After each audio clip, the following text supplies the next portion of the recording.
Community Health Center Sagolmangi Complex manung ngarang security force na tia gas kapsinbagi thouong bu yaningdae utuna state force ki mathakta akanbe action laukhatlu ngarang gi thouong yaningdae IDP sing mayumda athuba matamda changhalu haiba kholau kaya loina na wakat mi pam chathagre ngasi Sagolmang Women Provision Committee na sinduna Community Health Center sigi mamangda chathagi ba wakat mi pam aduga mari lainaba committee asigi secretary Sorokhaibam Ongbi Bishwarani na haikibada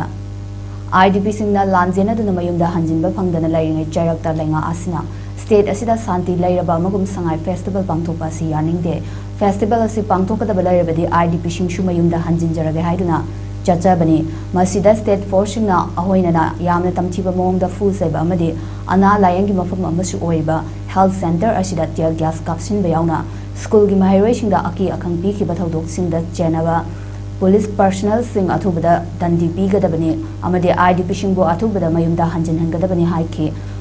masida natana asigum labaka henba thawong asi makhatana amohana thohandana ba wafam singshu phongdokhe hospital harbasi na la yeng changni